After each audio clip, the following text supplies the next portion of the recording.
Mr. President, it's a pleasure to welcome you to Chequers. This historic second state visit is a moment to celebrate the unique bond between our two countries.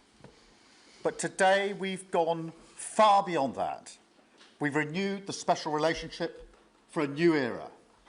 The United Kingdom and the United States stand together today as first partners on defence, first partners in trade, with the groundbreaking deal we struck in May, and now with the new agreement that we've just signed this afternoon.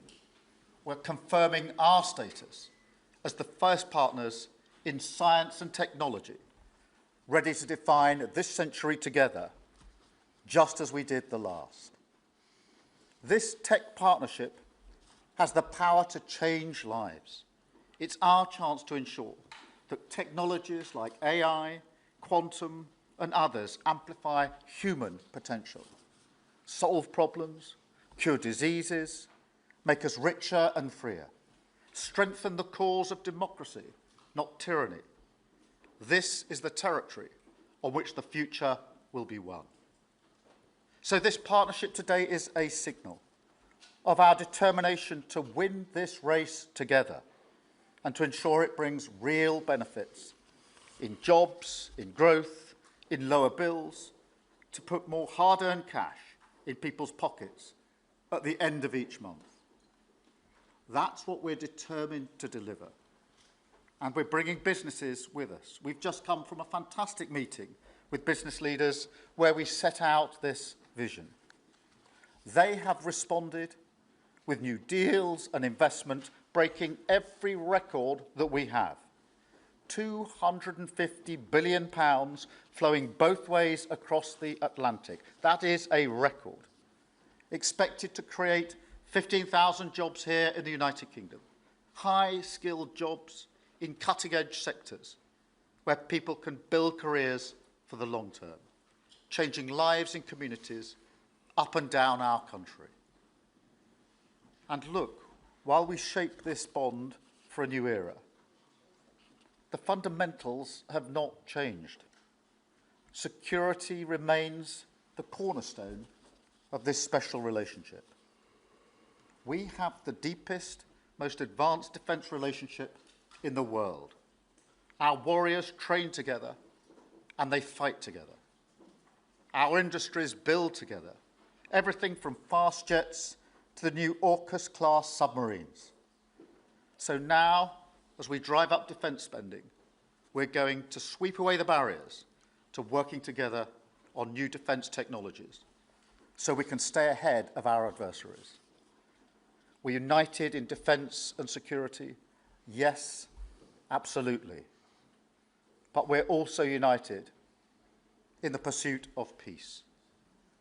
We are working together to end the humanitarian catastrophe in the Middle East, get the aid in, free the hostages, and ultimately bring Israel and the region back towards a comprehensive plan which can deliver peace and security for Israelis and Palestinians alike. We're also working together to end the killing in Ukraine. In recent days, Putin has shown his true face, mounting the biggest attacks since the invasion began, with yet more bloodshed, yet more innocents killed, and unprecedented violations of NATO airspace. These are not the actions of someone who wants peace. So we've discussed today how we can build our defences further, support Ukraine, and decisively increase the pressure on Putin to get him to agree a peace deal that will last.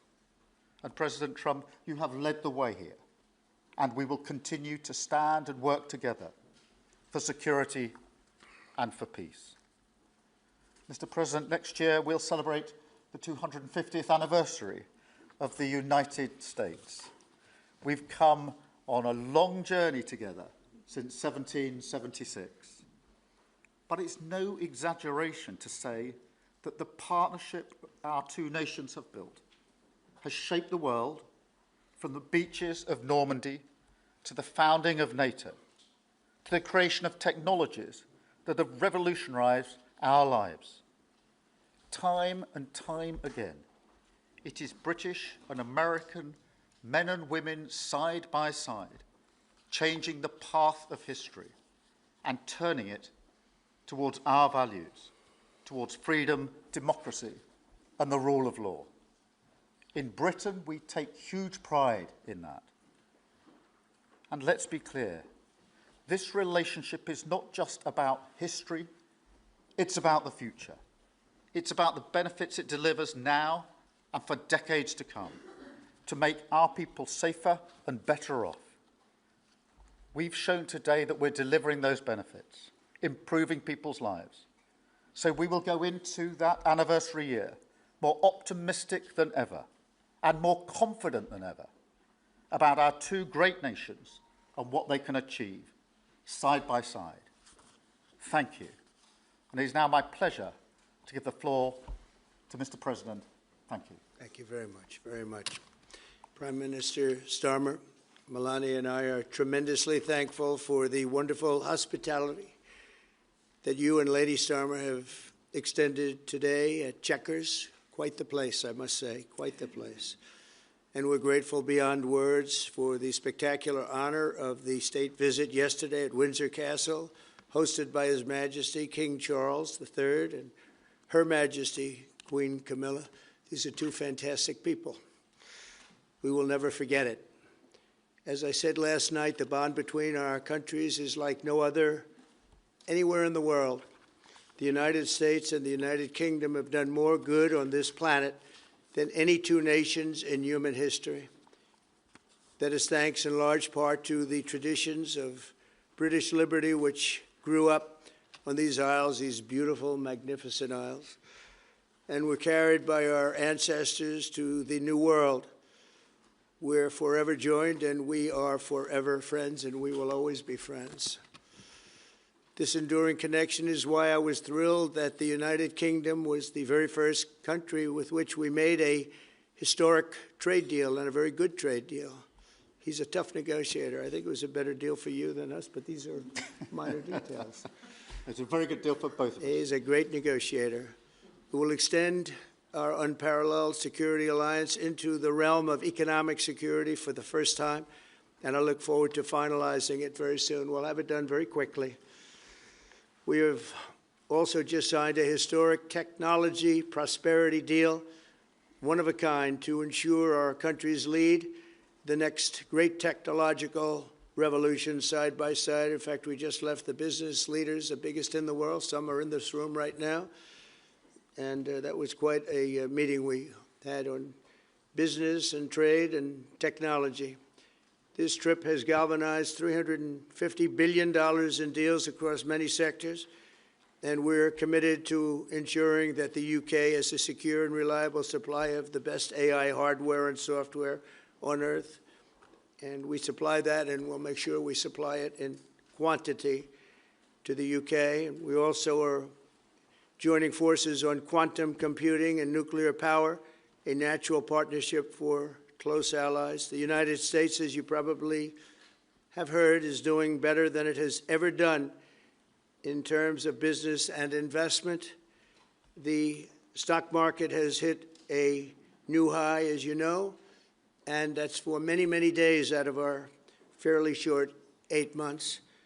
And we seem to be hitting new highs, and I think we're going to do much better even as time goes by. Jobs are at a record, and most importantly, we have more than $17 trillion, $17 trillion, and this is during an 8-month period being invested in the country, which is not only a record, but if you compare $17 trillion to the last year of the Biden administration, they did $250 billion.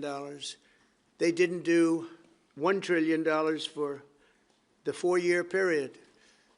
We did $17 trillion of investment coming in. A lot of it's because of tariffs, and a lot of it's for a lot of other reasons, but there's never been anything like it. It's an economic superstar. That's what's become. It was mismanaged and badly handled for a long period of time, but it's not badly handled anymore. So that's a record, and remember, that's up until 8 months. We have another few months to go, and that number is going to get significantly higher, especially if we win a certain case that we're waiting to hear. That will be something like the world has never seen. I want to congratulate the United Kingdom on making the vital commitment to spend 5% of GDP on defense at the NATO summit this year. We've worked together very closely in so many ways. I'm very honored to tell you that we've solved 7 wars, wars that were unsolvable, wars that couldn't be negotiated or done. The U.S. has done 7 of them. The one that I thought would be easiest would be because of my relationship with President Putin, but he's let me down. He's really let me down. It was going to be Russia and Ukraine, but we'll see how that turns out. But that turned out to be, I thought it might be among the easiest of the group, But we had settled just about every conflict, and as you know, we're working very hard on Israel and Gaza. All that's happening over there. Complex, but it's going to get done. It'll all get done right. And likewise, Russia and Ukraine will get done. But you never know in war. You know, war is a different thing. Things happen that are very opposite of what you thought. You thought you were going to have an easy time or a hard time, and it turns out to be the reverse. As we saw in the unforgettable parade yesterday at Windsor Castle, what a place it is. The British Armed Forces carry on one of the finest military traditions in the world, one of the greatest marching bands, one of the most magnificent sights I've seen. I know that our service members look forward, and we do look so forward, to working even more closely with yours as you push toward that 5% goal. And I think, Mr. Prime Minister, you're just about there. You're going to be there very quickly, along with a lot of other great countries. I want to thank NATO and our wonderful head of NATO, who's really worked very hard, Mark, for the job they've done. As you know, NATO was at 2% GDP, and they didn't pay it. Now they're at 5%, then they pay it. And we appreciate that. And we're sending a lot of weapons to NATO. NATO is paying for those weapons in full. But we're sending them, and we're doing a great job at getting them what they need. And we appreciate the fact that they're taking care of it, because the United States is into that war for $350 billion. And just really very sad. It just got out of control. They didn't know what they were doing. But over the generations, British and American warriors have shed their blood side by side in defense of liberty and freedom.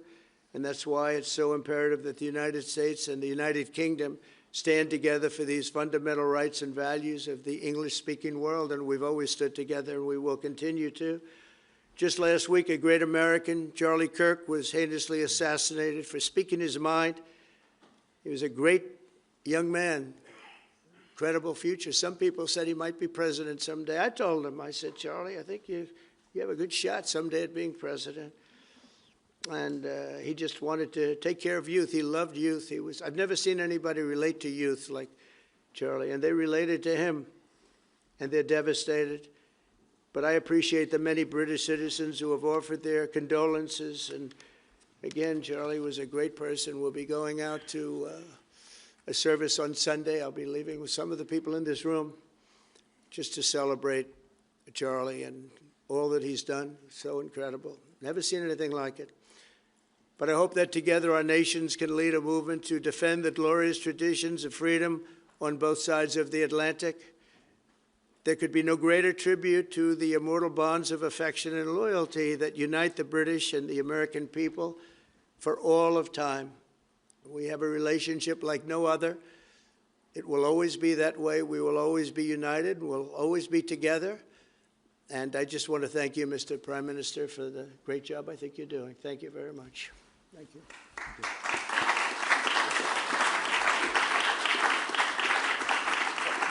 Thank you very much, Mr. President. We're going to take some questions. I'll call 2 or 3 to start with, and then I'll pass over to the President. I've got Chris Mason from the BBC first. Chris. Thank you both. Chris Mason, BBC News. Mr. President, the UK is expected to recognise a Palestinian state in the coming days as the killing in Gaza continues. It often seems that you're the only person that Israel will listen to. What more can you say to them to tell them to stop? And why is the UK's position on a Palestinian state, in your view, wrong? And Prime Minister, what will the recognition of a Palestinian state actually achieve? Is it not just gesture politics to appease people in your own party? Thank you both. Well, Chris, let me just start with that, because we discussed this amongst other things. We had the best part of an hour, I think, upstairs earlier today, just one-to-one, going through a number of affairs, world affairs, in private. And we absolutely agree on the need for peace and a roadmap, because the situation in Gaza is intolerable. The hostages have been held for a very, very long time, and they must be freed. And we need aid to get into Gaza at speed. And so it's within that context of a plan for peace, which we're working hard on, which not only did we discuss this morning, but our two teams have been working together on, that the question of recognition needs to be seen. And so it's part of that overall package which hopefully takes us from the appalling situation we're in now to the outcome of a safe and secure Israel, which we do not have, and a viable Palestinian state. Thank you. Well, simply, I want the hostages released now, right now, not 1, 2, we'll give you 3 more tomorrow, and, you know, like it's been, but we're the ones that got all the hostages released. We got many, many came to the Oval Office, and I've heard stories like I've never thought even possible. There was no humanity, no anything. I said to them, I said, was there any warmth shown during this stay? Like they offered you a little extra meal, they gave you a little smile, and they said, don't worry, you'll be okay. And every one of them said, not even a little bit. Amazing, you know, to think that during this stay, long stay in some cases. We had a man the other day, 451 days he was there. I always ask that question. And was there any warmth shown? Just a little word of, you know, encouragement. And the answer is every time, absolutely not. I'm shocked to hear it, because in the worst cases, there's always somebody that comes through. We have to remember October 7th, one of the worst, most violent days in the history of the world, not just there, the history of the world. And I got to see the tapes, and I wish I didn't see them, actually, but I got to see them. And I want an end. I want the hostages released, and I think it's going to be okay. But it has been a brutal period of time. But this has been going on for a long time. This is not something that's over the last year, 2 years, but this has been for decades and decades. But we want it to end. We have to have the hostages back immediately. That's what the people of Israel want. They want them back. And we want the fighting to stop, and it's going to stop. But a lot of bad things. You know, Hamas said that they're going to put the hostages up as bait. They're going to put the hostages in front of any attack. And that's pretty brutal. We haven't heard that one in a long time. So we have to remember that. So I have a disagreement with the Prime Minister on that score. Okay? One of our few disagreements, actually. Great. Can I take Jack from The Sun? Jack. Thank you both. Jack Elson from The Sun. Mr. President, in the 9 months you've been in office, you've been incredibly successful in all but eliminating crossings on your southern border. Yeah. Meanwhile, illegal migration is at record levels in Britain. The Prime Minister is trying to tackle that. What advice would you give to the man standing next to you on trying to stop illegal migration in Britain? And Prime Minister, if I can just ask, the President is all about drill, baby, drill in terms of trying to secure American energy and cut bills for Americans. Meanwhile, you are turning Britain's back on oil and gas in favour of renewable energies, such as wind turbines. Why do you think that you are right and he is wrong? So we had millions of people flowing in, totally unchecked, totally unvetted from the Biden administration. 25 million, in my opinion, that would be about 25 million. They came from prisons, they came from mental institutions, they were gang members, they were drug dealers. They came from the Congo. They came from all parts of South America. They came from everywhere. Think of it, prisons from the Congo being released into the United States, prisons opened up in Venezuela and many other countries pouring into the United States. And I couldn't believe it. One of the reasons I decided to run. I decided to run because I don't want to be controversial. But you see what's happened, and you see all the information that's come out. We won in 2020 big, and I said, let's run, we got to run, because I saw what was happening. And the worst thing that I saw was all of these people. You know, we've already solved inflation. We've solved prices. Oil is way down. Energy is way down in the United States. But what I saw happening with millions of people pouring into our country, I couldn't stand to watch it. And we've done a great job. Nobody, if you've seen the last, I appreciate your question, by the way, nobody, absolutely zero, and I'm not even sure that's possible, but it's a very liberal group that come out with those statistics. The last 3 months, we had zero. From millions of people a year ago, we had zero people enter our country illegally. And we do have people coming in legally through a legal process and testing and lots of other things. I think it's very important, and we speak about it, and I think your situation is very similar. You know, you have people coming in, and I told the Prime Minister I would stop it, and it doesn't matter if you call out the military, it doesn't matter what means you use, but it's going to destroys countries from within. And we're actually now removing a lot of the people that came into our country. It's a very hard chore. We were given a very, very bad hand. Millions of people came in from prisons and mental institutions. We have to remove them. And we are removing them. We have no choice, and I feel very strongly about it. Thank you very much. Jack, let me just deal with the question of returns, because this is obviously an issue we're taking incredibly seriously. We've struck a number of deals both on cooperation with other countries, because this is a problem right across Europe, to tackle the problem of actually breaking up the gangs that are running this trade. We have had a record number of returns, over 35,000 now since we came into office. That's the highest number for the best part of 10 years. We struck the returns arrangement with France, and notwithstanding the challenges to that scheme, which you've seen in the last few days, a flight went off at 6:15 this morning, successfully returning someone under that scheme. So that is an important step forward. Obviously, there's no silver bullet here. There's a range of things that need to be done. But given the challenges of returning people, it is important that we're able to prove it can be done. It was done. It was done early this morning. So I can confirm that that flight went. It went successfully. And I'm pleased about that. Now we need to ramp that up at scale, which was always envisaged under the scheme. But it's very important that we have been able to prove that the proof of concept, if you like, that this can be done, and will continue in that way. On the question of energy, firstly, let me be really clear that I am absolutely determined to ensure that the price and cost of energy comes down, so that bills come down both for individuals, for families, with their household bills, but also for business, because this is so important. The mix will include oil and gas for many years to come from the North Sea. We've been clear about that for some time, but we also need to mix that with renewables, and it's the mix that's really important. And the approach I've taken on this is the same approach that I take to many other things, a pragmatic approach. Thank you, Jack. I would like to say that we inherited the worst inflation in the history of our country. We had inflation, the likes of which we've really never seen. They say 48 years, and I'll accept that, but I really don't. We had the worst inflation in the history of our country. And we had a expression that I used a lot, drill, baby, drill. And as you know, we brought fuel way down, the prices way down. And we don't do wind because wind is a disaster. It's a very expensive joke, frankly. And we got our energy prices way down. That brought the inflation way down, and now we have very little inflation, and we have a very, very strong economy. So that was very important. Drill, baby, drill.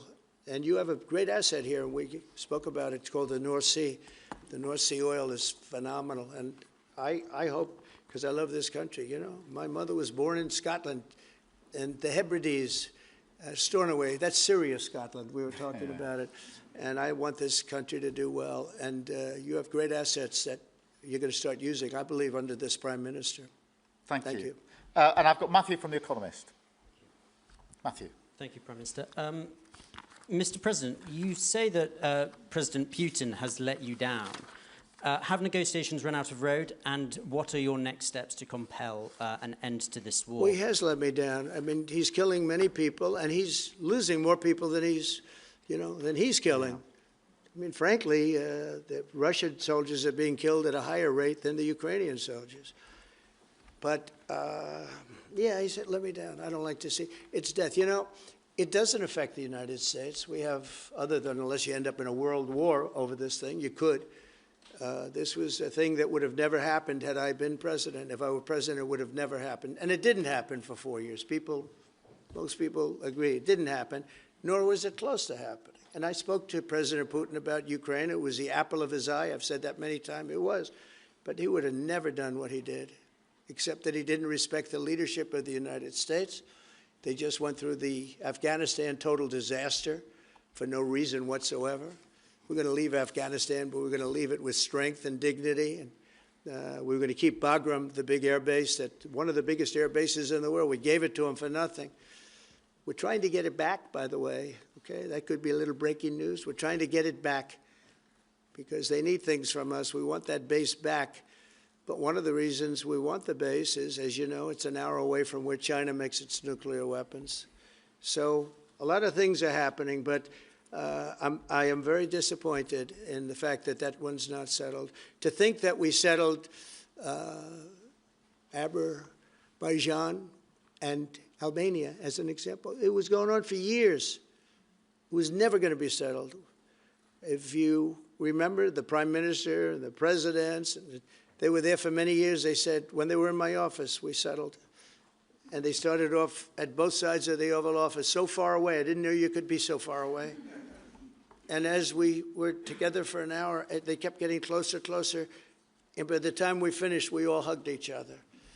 And one said, I've been in this position for 22 years, and all I've done is kill their people.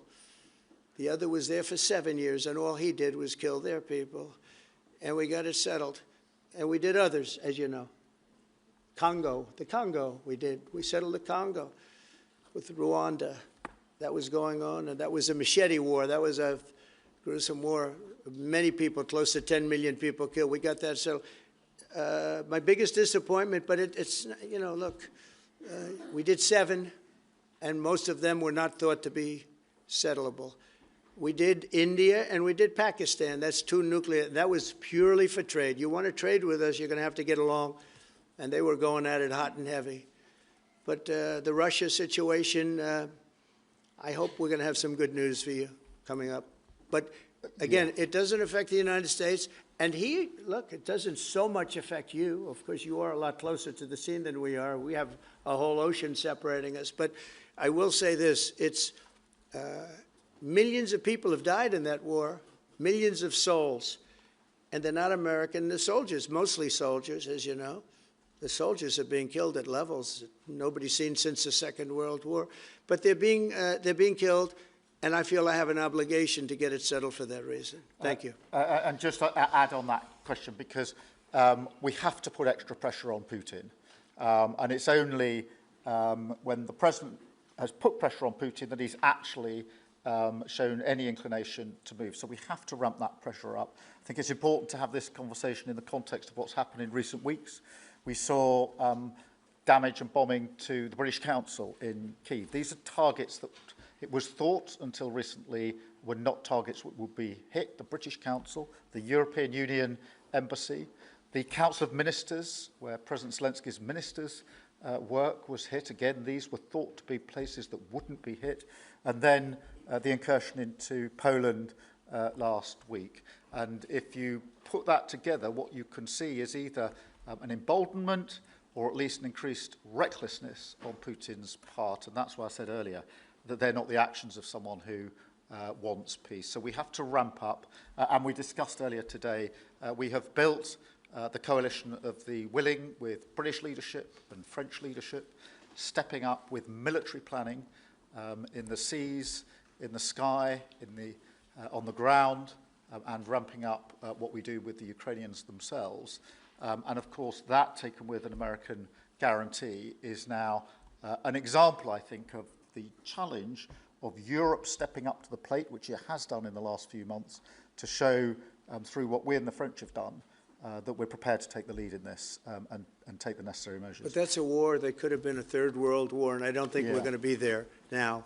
But that was heading to a third world war, and what a shame it is. What a shame it is. Mr. President, do you want to call some of the I would love to call a outlets? few of them. Bev, do you want to have a question?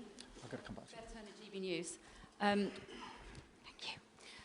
you. Having been in DC for a few weeks, it's really interesting to see how you run the country as a proud Christian leader. And it really begs the question to the Prime Minister, if you don't mind, are we still a Christian country? But also... when you say we, are you talking here or...? Here. The Here? UK. I'm still British. I might I'd live in America. have him I'm still answer British. That question. But also, I can't give you that answer. That's for the Prime Minister. But also, despite what we talked about in Scotland a few weeks ago, we still have 12,000 people a year here being arrested for social media posts, for free speech violations. Does that not remain an important area that there is still a lot of disagreement on? I'd like to have you answer that. Yeah, look, I mean, in terms of a I was christened, so that is my church has been all my life, and we are, that is wired into our informal constitution. Of course, we celebrate many other faiths as well, and I'm really proud that we're able to do so as a country. And on free speech, that has long lived in this country, free speech. It's one of the founding values of the United Kingdom, and we protect it jealously and fiercely, and always will, and we will bear down on any limits on free speech. I draw a limit between free speech and the speech of those that want to peddle paedophilia and suicide social media to children, and therefore I'm all for free speech. I'm also for protecting children from things that will harm them, paedophiles, those that peddle suicide, which has had a terrible consequence for individual, particularly teenagers. And so that's the balance we strike. But we have had freedom of speech in this country for a very long time, and we will always protect it. Thank you. Thank you very much. Brian, please. Thank you. Prime Minister, it's good to see you again. You have a beautiful country. Thanks for having us. Thank you for being Two here. questions. One, just recently, President Trump labeled Antifa domestic terrorists. Would you consider doing something like that in your country? Well, we obviously will take decisions for ourselves. I don't want to comment on the decisions of the President, but we take our decisions ourselves. And my question to you, President Trump, is there any update on the auto pen? Yeah, it's just gotten worse from their standpoint. The people that used it, and one in particular, one person, was never told by Biden to do it. Only spoke to Biden twice, and that was just talking about the weather, not talking about any order. And he was taking orders from people other than Joe Biden. Joe Biden wasn't giving those orders. You know, Joe Biden didn't believe in open borders. He didn't. I've known him for a long time. He was never the brightest bulb in the ceiling, as we know. You can go back 40 years ago and you'll see that. Go back and take a look at the hearings on Justice Thomas, and you'll see that very much. But he didn't believe in open borders and all of this nonsense that they're peddling now, which is why they're not in office any longer. It's a shame. The auto pen was illegal. It was illegally used. He never gave the orders. He never told them what to do. And I guess the only one he signed, or one of the few he signed, was the pardon for his son. But you had the congressman who, when they got the information, they found out they were guilty, and they deleted and destroyed all information, everything. You couldn't get any of it. They found out that Nancy Pelosi actually was offered the 10,000 soldiers, and she turned them down. They found out many things that were very bad. So they deleted and destroyed all information. You talk about freedom of the press and freedom of speech. How about that one? And there's not a thing. This is after a year and a half of hearings. They destroyed everything. And somebody's got to be held responsible. So Biden, what he did is they knew, I don't think he knew, but somebody knew. I don't think Biden had a clue about anything, if you want to know the truth. But they gave a pardon to those congresspeople. They gave a pardon. Those people are so guilty. They gave a pardon. But Biden didn't know about it. The people, whether it's Lisa or any of those people in there that really ran it, I know them all. And they're sick people. They're smart people. They're very smart. They're probably brilliant, but they're sick in ideology. And they were running the auto pen. And it was totally illegal what he did. And I hope it's going to be so adjudged. Do you want to take one more, and then I'll Okay. go back to British? Let's see. Peter, go ahead. Thank you, President Trump. In the deal that you're working on for the Chinese to sell TikTok to an American buyer, are the Americans going to have to come up with their own algorithm, or are they going to continue to use the successful but addictive Chinese algorithm? So what we're doing, and we're speaking to President Xi on Friday to see if we can finalize something on TikTok, because there is tremendous value, and I hate to give away value, but I like TikTok. It helped get me elected. In fact, Charlie said, "Sir, you ought to get on TikTok. You'd be great." I said, "Really? Tell me about TikTok." And we, as you know, we did unbelievably well with youth, like at a level that no Republican has ever even dreamt of. And in what, look, I think we won it for a lot of reasons, but that was a reason we won the election by such a big number. TikTok has tremendous value. The United States has that value in its hand because we're the ones that have to approve it. I specifically get the right to approve it. The people that are investing in it are among the greatest investors in the world, the biggest, the richest, and they'll do a great job. And we're doing it in conjunction with China. But we are getting, the United States is getting a tremendous fee plus, I call it a fee plus, for just making the deal. And I don't want to throw that out the window. I can say this, that you'll have a lot of very unhappy youth. And I use TikTok very legitimately, very straight, just statements every day, little statements, short statements. "Sir, make it short, please." And TikTok Jack, we call him. It was pretty good. Did a good job for me, I guess. But no, I'd rather reap the benefits. I mean, the kind of money we're talking about is very substantial, and it'll be owned by all American investors and, the best investors and the, very rich people and companies are going to be owning it. Very, very straight, very legitimate companies, and really companies that love America. So they're going to be owning it. It's a big thing. And on a much bigger scale, and probably that's why we were able to get that, but on a much bigger scale, we're pretty close to a deal. We may do an extension with China, but it's an extension based on the same terms that we have right now, which are pretty good terms. And my question for Prime Minister Starmer, if you feel so strongly about officially recognizing Palestine for statehood, why are you waiting for President Trump to leave the country? Why can't you just do it right now?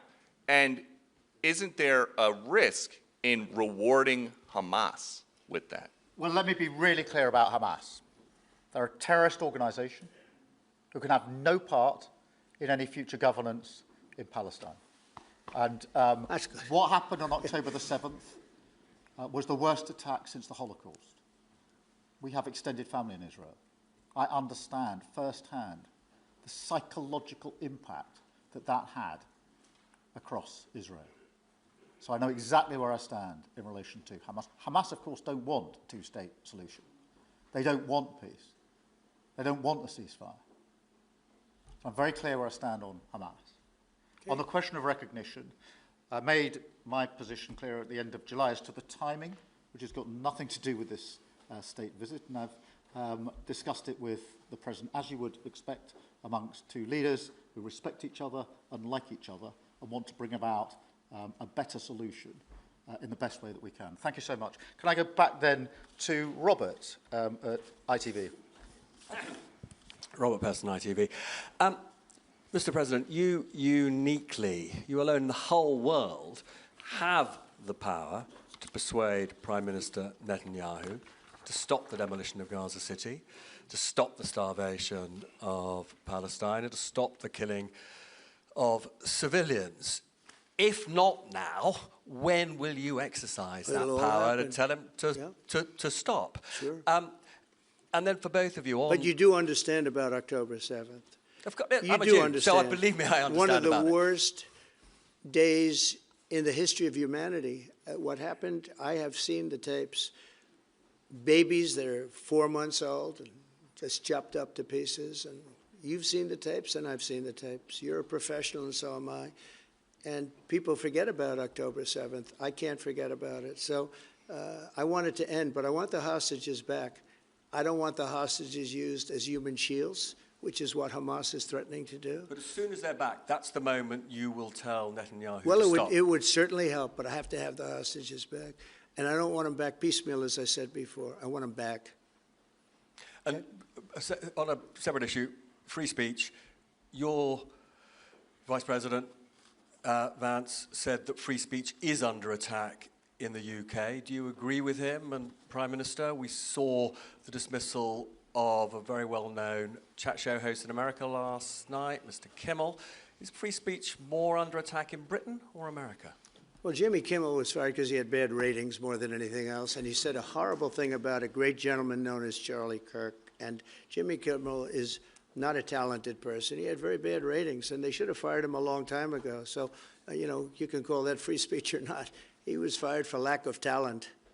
Yeah, please, go ahead. Yeah, I mean, firstly, on the question of Charlie Kirk, can I just express how shocking that is, I think, to everybody who believes in free speech and in democracy. It sent shockwaves through the world, and I know that he was a friend of the president, and I reached out straight away to the president because I understood how impactful it would be on him and his family. And we all need to be absolutely clear about that. Whatever our political views, it is shocking and is to be condemned. On free speech, not much to add to the answer I gave earlier. This country's had free speech for a very, very long time. It is part of who we are as a country, and it is the values that we fought for. We fought for it during the Second World War alongside each other. So we need no reminding of the importance of free speech in this country. Thank you, Robert. And I go to Beth for the final question, please. Beth. Thank you so much. Sky. Thank you, Beth Rigby, Sky News. Thank you, Prime Minister. If I could start with you. Prime Minister, President Trump has said he's ready to impose major sanctions on Russia if NATO countries stop purchasing Russian oil. He's got a point, hasn't he? Is that what you now believe is needed to bring Putin properly to the table? And what's your message to the President on US sanctions? And Mr. President, if I may, the King praised your personal commitment last night to finding solutions to the world's most intractable conflicts. You have invested much of your time and effort in Ukraine. But even as you seek to broker a deal, President Putin is escalating the war. He's firing drones into NATO airspace. You say he has let you down. Was it a mistake to invite him to Alaska? Do you regret it? No. And is it time to squeeze him, sir, and scare him and impose sanctions? And finally, if I may, the elephant in the room, Lord Mandelson, he is no longer the ambassador. Do you have some sympathy with him that he lost his job over historic links to Jeffrey Epstein? Thank you very much, sir. I don't know him, actually. I had heard that, and I think maybe the Prime Minister would be better speaking of that. That was a choice that he made, and I don't know. What is your answer to that? Well, I mean, it's very straightforward. Some information came to light last week which wasn't available when he was appointed, and I made a decision about it, and that's very clear. On the question of the pressure on Putin and on Russia, which is obviously really important, look, I think it is a challenge to Europe. There are a number of European countries which are too reliant on energy from Russia. The UK actually obviously has almost got nothing at all, but we do need to bear down and work with our European counterparts here. There are one or two countries, I think, that do need to look again at the question of energy. There's no one silver bullet here. We do have to have a wider suite of sanctions, which we've put in place a number of times, working across Europe and with the United States. And, of course, we must, and we are, making sure that Ukraine is in the strongest position now, because one of my long concerns here has been that whilst we talk about a ceasefire, and we all want a ceasefire, and we talk about what might happen after a ceasefire, we mustn't forget that Ukraine needs our support now, and we've said we stand with Ukraine from the start to the finish, and that means we must continue to supply them with what they need in order to fight this war, which of course resulted from and is a result of Russian aggression. We have particularly done the sort of leadership role in the coalition of the willing, so that if there is a ceasefire and if there is a deal, and I do hope there is, that is then lasting and not then broken, because given previous history, I don't trust Putin. Thank you. Very simply, if the price of oil comes down, Putin's going to drop out. He's going to have no choice. He's going to drop out of that war. And when I found out that the European nations were buying oil from Russia, and as you know, I'm very close to India. I'm very close to the Prime Minister of India. I spoke to him the other day, wished him a happy birthday. We have a very good relationship. He put out a beautiful statement, too. We have. But I said, you know, I sanctioned them. China is paying a very large tariff right now to the United States. But I'm willing to do other things, but not when the people that I'm fighting for are buying oil from Russia. If the oil price comes down, very simply, Russia will settle. And the oil price is way down. You know, we got it way down. We're drilling and we produce more oil than anybody else in the world. We're doing a lot. But I was disappointed to see that. And the Prime Minister was disappointed to see that. And it wasn't him. It was other countries. And you can't do that. You can't do that. You can't. That's not playing fair with the United States. And we can't have that. Thank you. Thank you very much indeed. Thank you. Thank you. Thank you. Thank you.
staying at Woodville House tonight in London.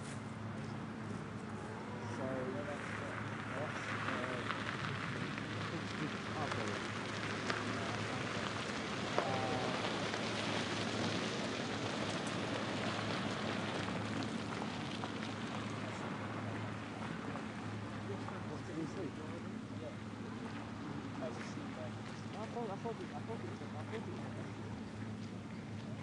maybe flying that way. He didn't fly back. Fly straight from Stansted. Well, helicopter here from Stansted.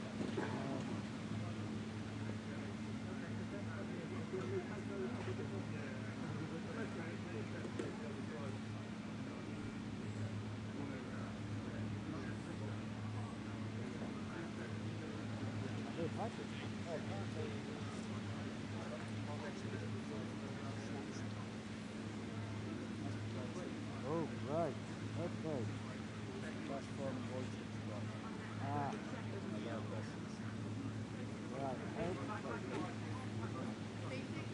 It may not be full tours, but I'll tell you what now. Right.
working on that for us. The flags.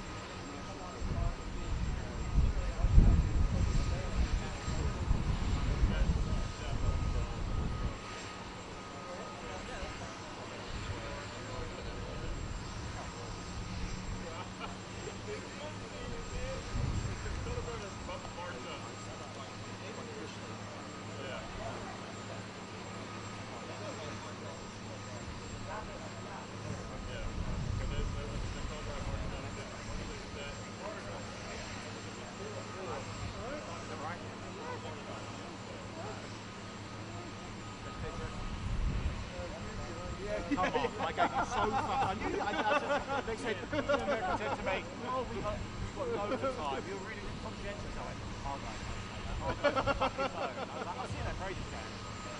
Like, at that point, I'm like, how much more of this do you actually get? You actually see me?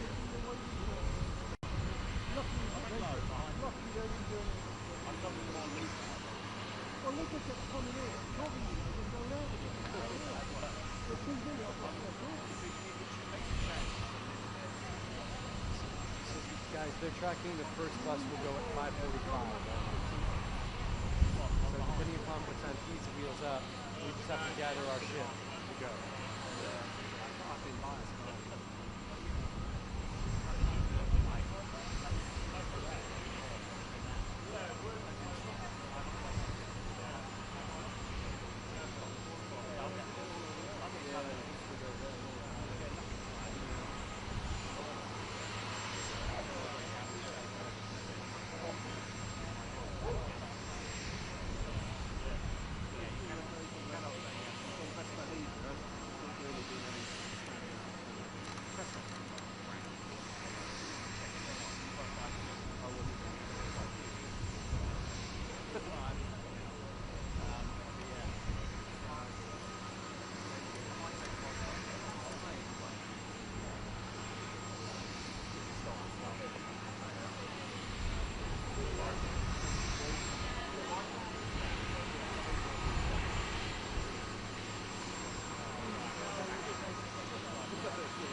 Anyone got a Mac charge on them? charger for a Mac right here. No, I can't go back. Hold on. There's power at the back. I can't find the battery for the bloody dish now. Yeah, I left mine there. I can't find it. Yeah, but I can't find the battery now. The battery's in that room near the corner. Oh well, I'll just have to go back and find the bloody phone. I'll listen to this. I'll just have to be a plan. It's not a great yard. It's not a big hold up, is it?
Go back and get it. I'll just take it back.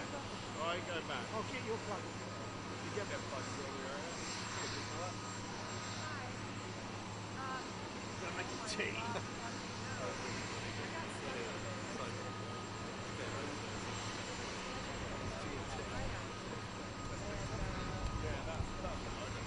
Too much that coffee sound like to that.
I'm good.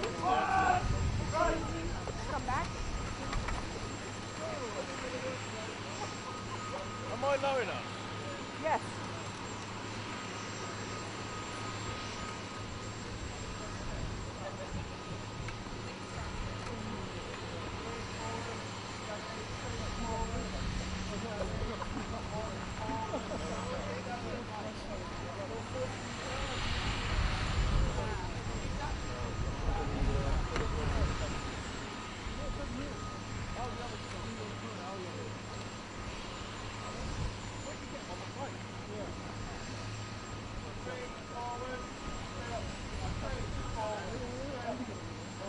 Alex.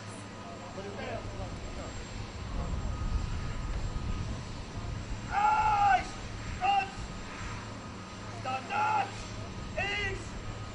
Stand easy!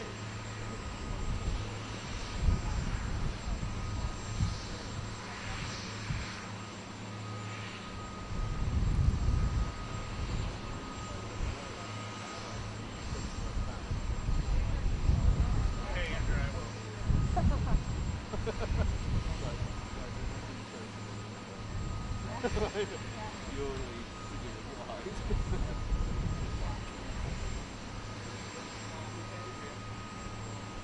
Yes. No, because they're walking out. Oh, I was like, the door's opening, Daniel. I think we're not, he's not walking out right now. Still confidential. This is the last question we're talking about. They're wrapping up on last question. Wrapping up. Last question. Wrap it up.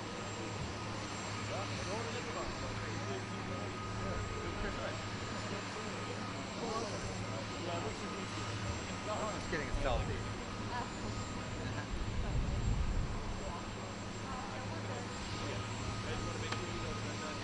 I can't. It's too hideous. Try it anyway.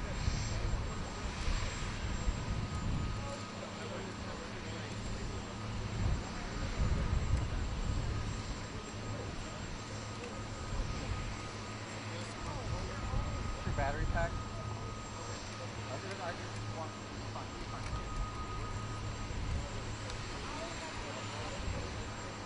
You get your stuff back? Might be gone. It was broken.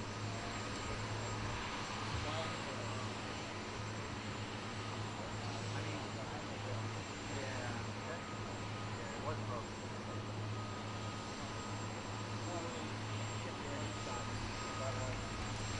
Stop and sit on. Well,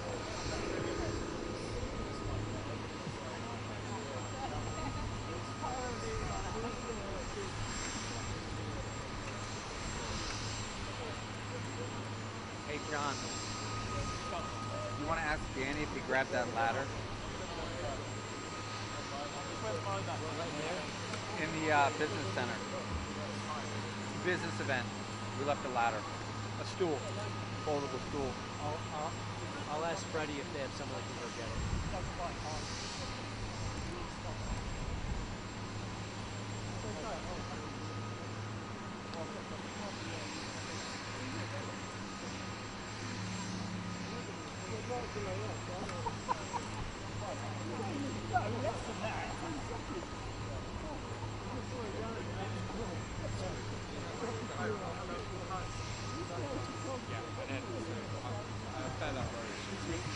Yes.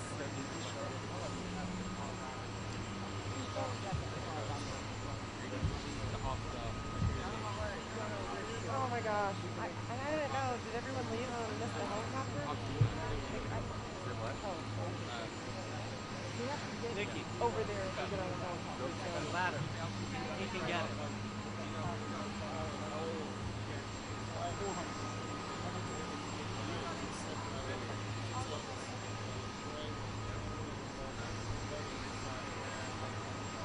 Are you on live? Okay. Sorry. I just keep getting pulled in a million directions. I'm like, what?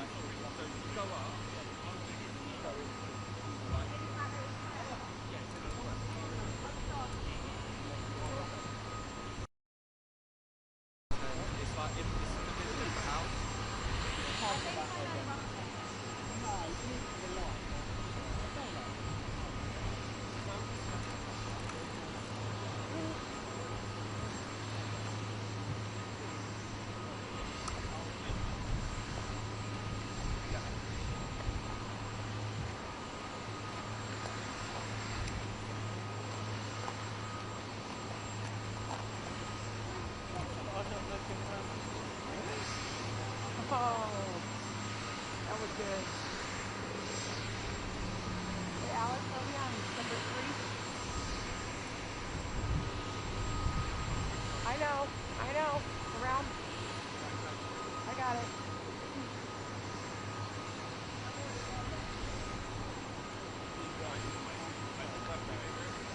Yeah, but he doesn't care about this video. Daniel said he's too tired to do it.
Hey Alex, are you doing an angle?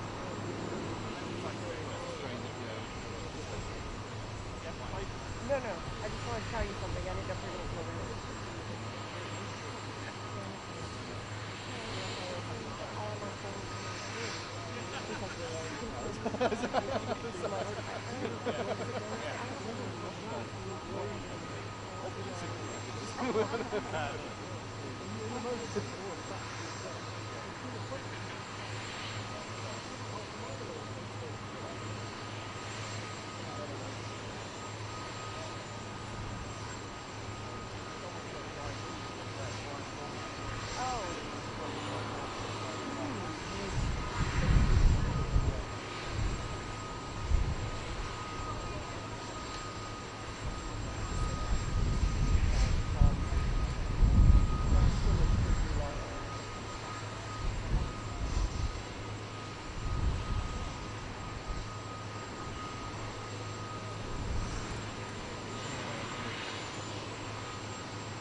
see it now. It looked like a drone from it.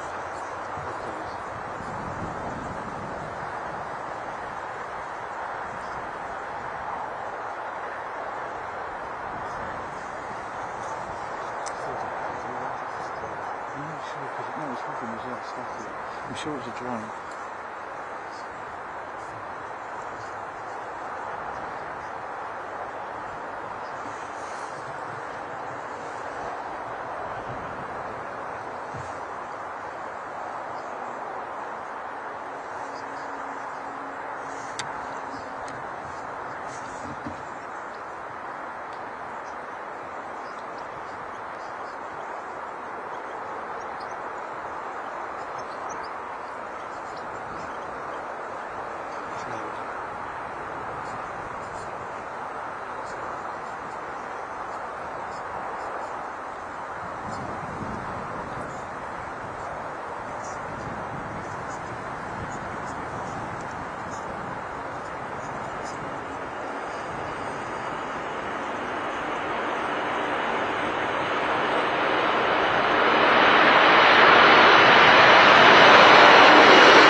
Behind you.